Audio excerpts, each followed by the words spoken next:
Okay, सो यहाँ पे आप लोग देखोगे कि आज हम लोग नेटवर्क आर्किटेक्चर पढ़ेंगे। ठीक है, नेटवर्क आर्किटेक्चर मतलब क्या कि किस तरीके से वो नेटवर्क जो है वो डिजाइन किया गया है, कौन से टाइप से उसको कहाँ पे अरेंज किया गया है, that you can see over here. Okay, so the term architecture, architect का काम क्या होता है कि जो चीज विजुअलाइजेशन में नहीं है, एग्जिस्टेंस में नहीं है, उसको पहले विजुअलाइज करे और फिर वैसे का वैसा आपको डिजाइन करके दे। ठीक है, तो यहाँ पे आप लोग ऑब्जर्व करिएगा कि आपके लिए करियर अपॉर्चुनिटीज जबरदस्त है in terms of network architect. ठीक है, आप एडमिनिस्ट्रेटिव भी बन सकते हो या आप नेटवर्क मैनेजर भी बन सकते हो। So lots of opportunities are, network programmer भी बन सकते हो।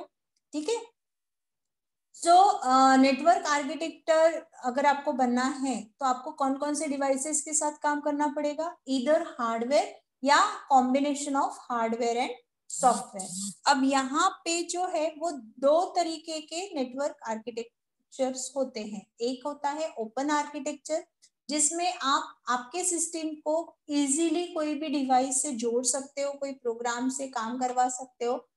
ठीक है, और कोई भी मैन्युफैक्चरर किसी के साथ में भी जुड़ सकता है, तो that freedom is available there. Okay, but in a closed architecture आप ऑब्जर्व करोगे कि उसकी it is really a difficult to connect the system to another system. जैसे फॉर एग्जांपल हम लोग एप्पल के कंप्यूटर पे ऑब्जर्व करो, हमको एप्पल के कंप्यूटर पे कोई साइट है या कुछ डेटा है या कुछ एप्लीकेशन है, तो वो कभी प्रॉपरली वर्क होता है, कभी नहीं होता है। तो वो जो फैसिलिटी है एप्पल वालों ने जो दी हुई है वो हो सकता है इंटेल वालों के नहीं होगी। तो वो प्रॉपर्टीज क्लोज सिस्टम को बताती है जो एप्पल में है। विंडोज का जो भी सपोर्ट करता है या एंड्रॉइड का जो भी सपोर्ट करता है, तो यू विल फाइंड कि वहां पे वो जो कंप्यूटर्स हैं उसके ऊपर या वो जो लैपटॉप्स है, वो जो फोन्स है उसके ऊपर हम लोग कोई भी एप्लीकेशन कितने भी मतलब इजी वे में हम लोग उसको वर्कआउट कर सकते हैं। ठीक है, so now this architecture is done in two types और यू कैन विजुअलाइज इट और work on it in two types. एक है peer to peer and second is client server architecture. अब पीयर टू पीयर का मतलब क्या है, दो लोग आपस में बात कर रहे हैं, दैट इज पीयर्स। ठीक है, क्लाइंट सर्वर यानी एक टीचर है एक स्टूडेंट है। ठीक है, तो एक टीचर के साथ 100 स्टूडेंट्स भी बैठ सकते हैं, बट पीयर टू पीयर में क्या होगा, दो दोस्त ही बैठ पाएंगे, चार दोस्त ही बैठ पाएंगे, और एट ए टाइम जब भी बात करेंगे तो दो लोगों के बीच में डेटा ट्रांसमिशन होगा, राइट। और क्लाइंट सर्वर में कैसा होता है कि आपका जो डेटा ट्रांसमिशन है वो उसका लुक जो है, उसका जो वे है वो चेंज हो जाता है। ठीक है, so now we'll see what is peer-to-peer architecture. In this type of architecture, each workstation has equivalent capabilities and responsibilities. All are same. कोई ऊपर नहीं, कोई नीचे नहीं। ठीक है, the network of personal computers, each of which acts as both client and server. जब data send हो रहा है तो वो सर्वर हो जाता है, जब वो डेटा रिसीव करता है तो वो क्लाइंट हो जाता है। ठीक है, so that each can exchange files and email directly with every other computer on the network. Each computer can access any of the others, although access can be restricted to those files.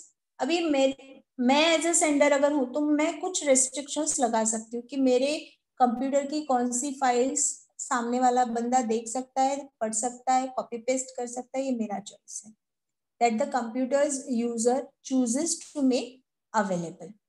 Peer to peer networks are less expensive क्योंकि यहाँ पे बहुत कोई आपको equipments नहीं लगते हैं as compare to client server networks, but they are less efficient when large amount of data needs to be exchanged. they collapse. They are not having that setup. उनके आर्किटेक्चर में उतना सेटअप नहीं होता है कि वो एक दूसरे के साथ heavy loads of data exchange कर सके. ठीक है.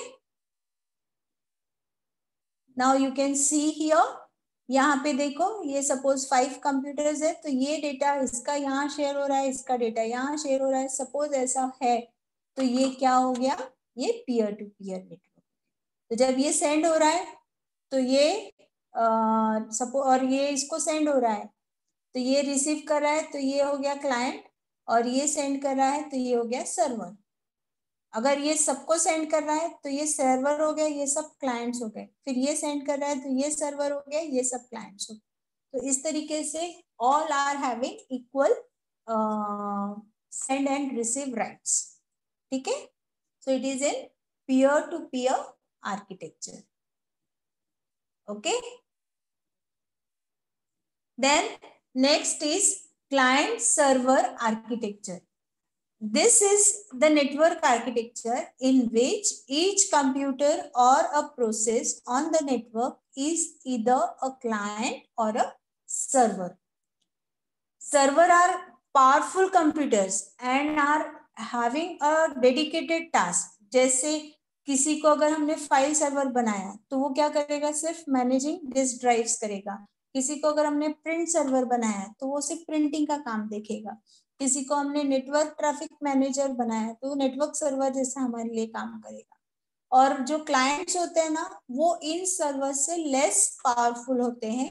और उनको, जैसे मैंने मेरे लास्ट क्लासेस में आपके साथ डिस्कस किया था, कि they look like a small stations on which users run application and servers client request or on the servers for resources, जैसे फाइल्स चाहिए, डिवाइसेस चाहिए, इवन प्रोसेसिंग पावर चाहिए, तो उसके लिए भी क्लाइंट्स उसके लिए काम करते हैं. ठीक है. सो यहाँ पे आप देख सकते हो, ये एक सर्वर है और ये इतने वैरायटी के क्लाइंट्स हैं. Okay. So have a nice day.